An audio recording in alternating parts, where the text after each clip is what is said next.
在历史的长河中，多少智者如过眼云烟，然而有一位传奇人物，他的智慧不仅仅影响了中国古代的军事、政治，也跨越了时空，触及了现代世界。他的名字就像一道迷雾，笼罩着千年。他的智慧永远深邃而不可捉摸。你是否曾想过，如何用智谋扭转乾坤？如何在权力的漩涡中游刃有余？这就是鬼谷子的传奇，一个将权术与战略、智谋与命运交织的伟大人物。在中国的历史长河中，有一个人物，他的名字总是和智慧、谋略联系在一起，仿佛是一道永远看不透的谜。那就是鬼谷子，一个足以影响千年历史的传奇人物。鬼谷子的故事充满了神秘色彩，他不仅自己才智过人，还培养了许多赫赫有名的弟子，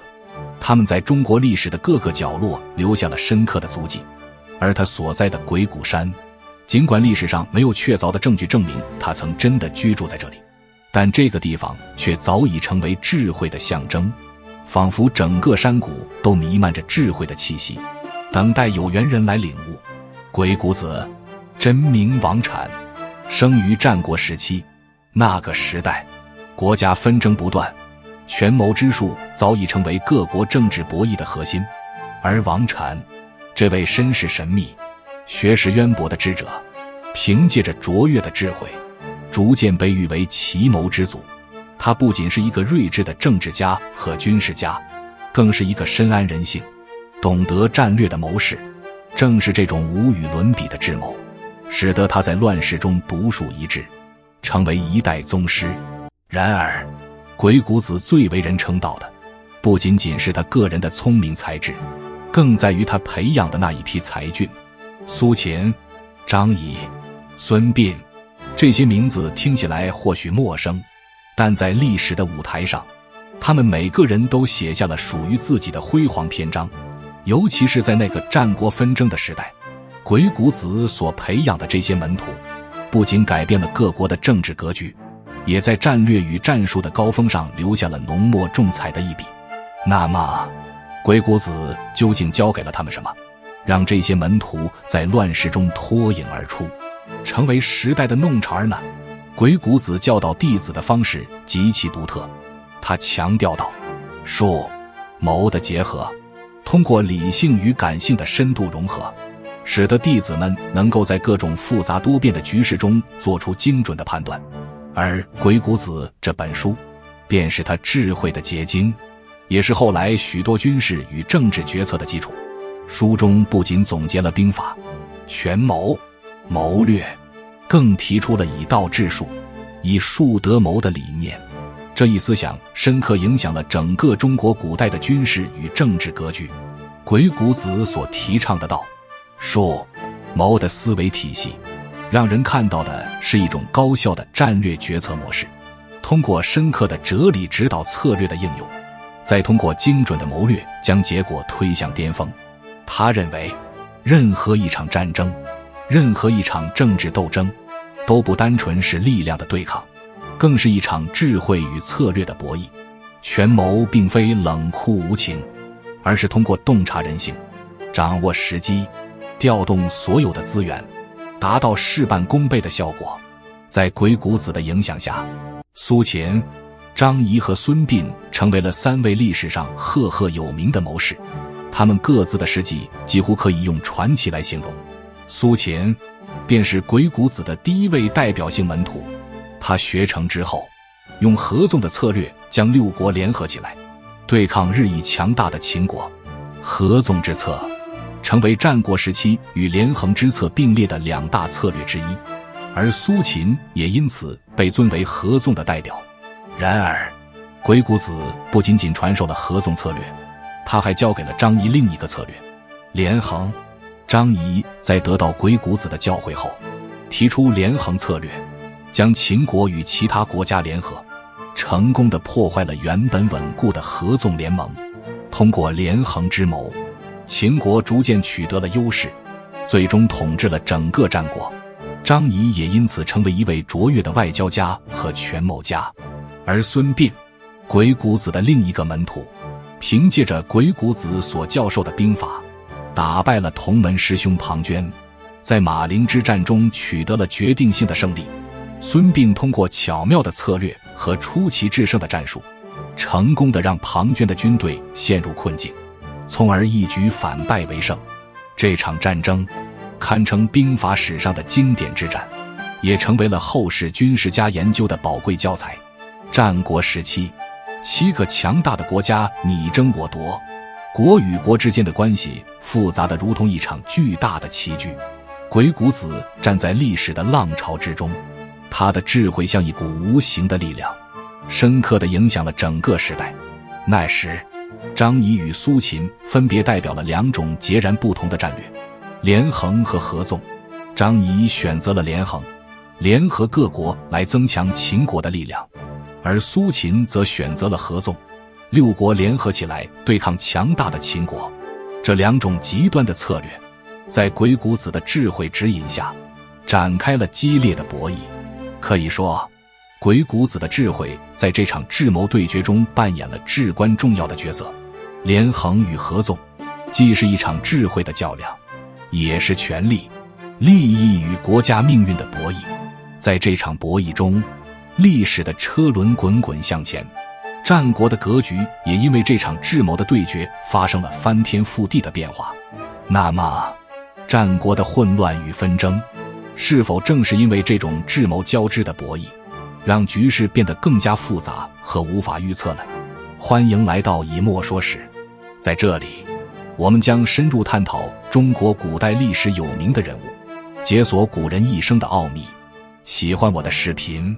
别忘了订阅，一起踏上这段启发心灵的时光旅行。当我们回望历史时，不难发现，每一场战争，每一场政治斗争，都不仅仅是血腥的对抗，更多的是智慧的较量。鬼谷子所传授的兵法和谋略，至今仍在后人中流传，成为了战争与策略的经典。鬼谷子的兵法思想不仅在战国时期得到了广泛应用，它的深远影响贯穿了整个中国历史。无论是古代的将领，还是后来的军事家，他们都或多或少从鬼谷子的兵法中汲取了智慧。很多历史上的战役，无论是用兵之法，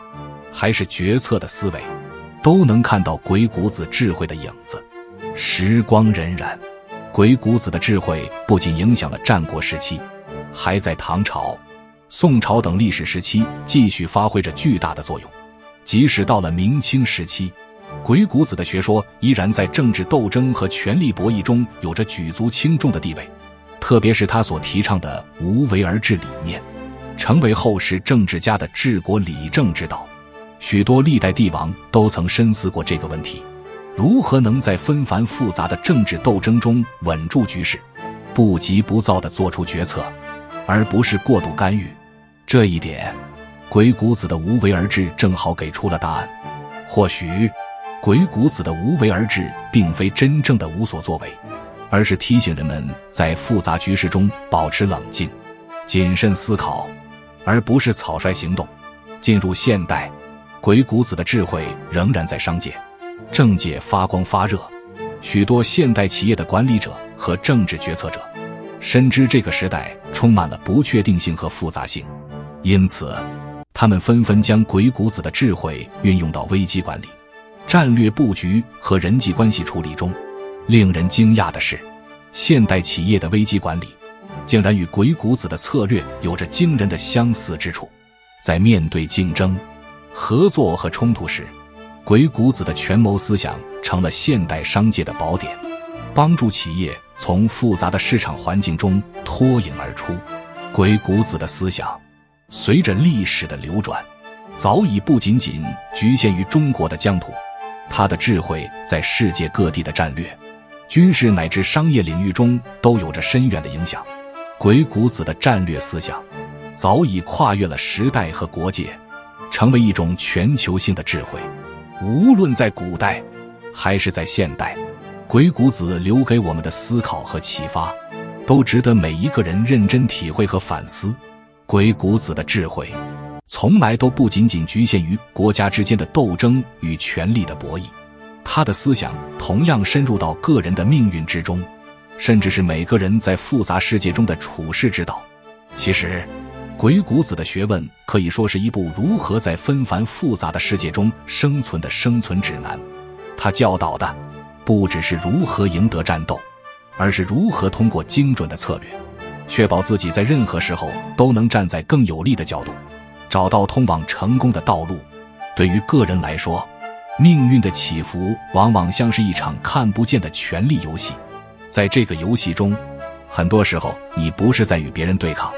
而是在与环境、机遇，甚至是自己的局限做斗争。鬼谷子深知这一点，他告诉自己的门徒，智慧不仅仅是看透局势，更多的是要学会如何驾驭这些看似不利的局面，如何通过适时的调整策略，找到属于自己的立足点。鬼谷子传授的最重要一课，便是如何在复杂的人际关系和商业竞争中脱颖而出。他强调要学会观察他人的需求，理解他人的动机，并通过巧妙的谋略调整自己的步伐。他曾说过，知者顺势而为，运筹帷幄之中，决胜千里之外。这意味着无论是在商场上的竞争，还是日常生活中的人际交往，我们都需要学会如何通过自己的智慧应对外界的变化，而不是盲目冲动或过度操控。想象一下，当你面对一个重要的谈判，一个关键的职场抉择，甚至是在生活中的一场复杂人际关系的冲突时，鬼谷子的智慧就像是一把锋利的钥匙，能帮助你在这场看似无解的困境中找到通往成功的那扇门。通过了解对手的需求，观察局势的动向，把握适当的时机，你将能够站在有利的位置，让局面变得对你有利。但鬼谷子的智慧并不局限于个人的得失，他更深入地探讨了个体与集体之间的微妙关系。他深知个人的命运和集体的命运是息息相关的，一个国家的兴衰，一个企业的成败，甚至一个团队的表现，往往并不是由单一个体的力量决定，而是由个体与集体之间的平衡与互动所决定的。鬼谷子教导我们，在追求个人利益的同时，必须要学会如何与他人协作，如何在集体中找到自己的定位，从而推动集体的前进。他特别强调，在集体的命运面前，个体的选择也变得至关重要。一个人如果只顾自己的得失，而忽视集体的需求和目标，最终会陷入自私和孤立的境地。反之，只有理解并平衡好个人与集体之间的关系，才能够实现真正的共赢。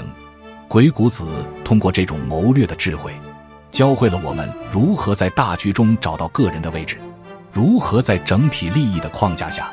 推动自己的事业和发展。所以鬼谷子的智慧告诉我们，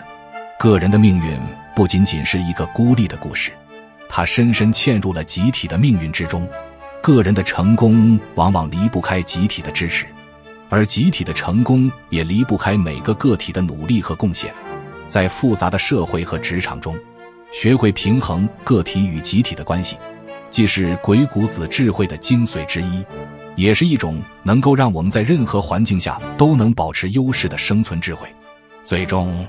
鬼谷子通过其无与伦比的智谋，帮助人们在不断变化的世界中找到立足之地，让个人和集体的命运都得以更好的前行。通过他的教诲，我们不仅学会了如何在权力的博弈中取胜，更学会了如何在生活中更好地理解和把握命运的方向。鬼谷子的故事是一段跨越千年的传奇，权谋与智谋交织成的历史画卷，让人不禁思考，在风云变幻的世界里，我们是否能像鬼谷子那样，以智慧掌控命运？他的人生与智慧注定会继续在历史的深处流淌，影响着每一代人的命运与抉择。